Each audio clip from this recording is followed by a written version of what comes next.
যার ঘর সে ইবাদত করবে। বাদশা আবরাহাকে ধ্বংস করেছেন বেজ্জিতি করে। তাইরান আবাবি, ছোট্ট একটি পাখি, সেই পাখির পায়ের সঙ্গে কঙ্কর পাথর সেট করে দিয়েছেন, যা চোখে পড়ে না। সেই পাথরগুলো দিয়ে বাদশা আবরাহাকে নির্মূলে ধ্বংস করেছেন কে? আরেকটি যুবক কে? ইব্রাহিম আলাইহিস সালামের জামানায় নমরুদকে মশা ঢুকলেন ভিতরে, ছোট্ট একটা নেগড়া মশা। সেই মশা বাসা বাঁধলেন, দেহরক্ষীটাকে জুতা দিয়ে পিটাইয়া, খড়ম দিয়ে পিটাইয়া, মাথার খুলিকে আঘাত করে দিয়ে নিষ্পেষিত করে দুনিয়া থেকে তাকে নির্মূল হত্যা করেছেন, নির্মূল ভাবে বিদায় করলেন। এই দায়িত্ব কে নিয়েছিলেন? আল্লাহ পাক। জানতো না নেংরা মশার হাতে তাকে মরতে হবে। ফিরাউন জানতো না নীল দরিয়ায় তাকে মরতে হবে। নাকানে চুমানি খেয়ে আজ আমাদের উপর ইস্তেমরা চালিয়েছেন। ইস্তেমরা চালিয়ে শহীদি কাফের আল্লামা সাইদি সাহেব সহ অসংখ্য আলেমদেরকে কারারুদ্ধ করে ওই আয়নার ঘরে রেখে নির্যাতন করেছেন, ইস্তেমরা চালিয়েছেন। আদর্শে 50 সালের আগে তার সিট দখল আর ক্ষমতা ছাড়বে না। 45 দিনের আগেও জানতো না বিবি আর ওই বুবুজান পাকিস্তান আপনার ইন্ডিয়াতে চলে যেতে হবে, 45 মিনিট আগেও জানতো না। 45 মিনিট আগে চলে যেতে হয়েছে। দাদা ভাত রয়েছেন, অনেক কিছু তার শখ আহ্লাদের, হাঁস রয়েছেন, লাল হাঁস, পাঙাশ মাছ, কতটা কিছু তার আল্লাহ ছিল, কতটা তার শখ ছিল।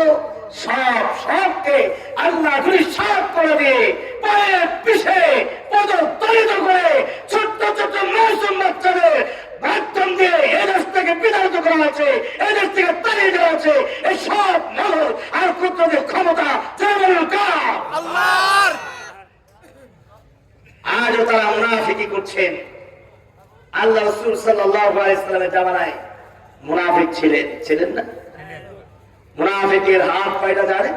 আল্লাহ রাসূল বলেন প্রত্যেকটা মানুষ, বাতিল হোক আর হক হোক, খ্রিস্টান হোক আর বৌদ্ধ হোক আর নাসারা হোক, ওয়ালান তারদা আনকাল ইয়াহুদ ওয়ালান নাসারা হাত্তা তাত্তাবিআ মিল্লাতাহুম। ওই কাফেরদের দল আছে, মিল্লাত আছে, ইহুদিদের দল আছে, মিল্লাত আছে, নাসারাদের দল আছে, মিল্লাত আছে, রোহিঙ্গাদের বৌদ্ধদের মিল্লাত আছে, দল আছে।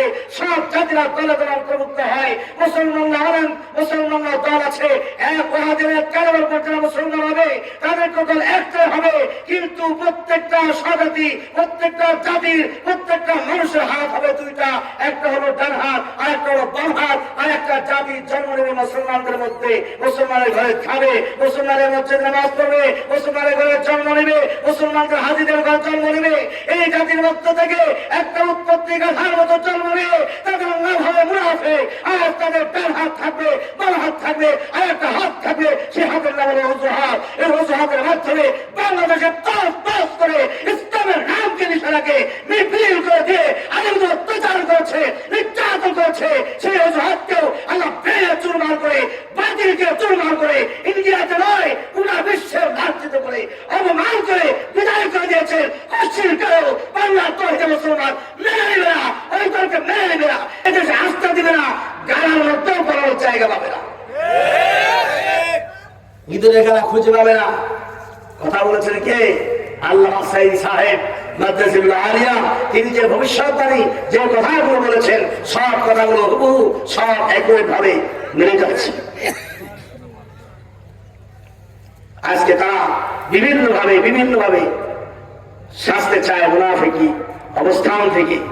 সব মুনাফিকের দাঁত ভাঙা জবাব আর এই সুস্থ হাতকে ভেঙে তার হাতে লোহা বানিয়ে দিয়ে এই পৃথিবীর থেকে লাঞ্ছিত করে, বঞ্চিত করে, চিহ্নিত করে কণ্ঠাসা করার মালিক তো একজন আছে।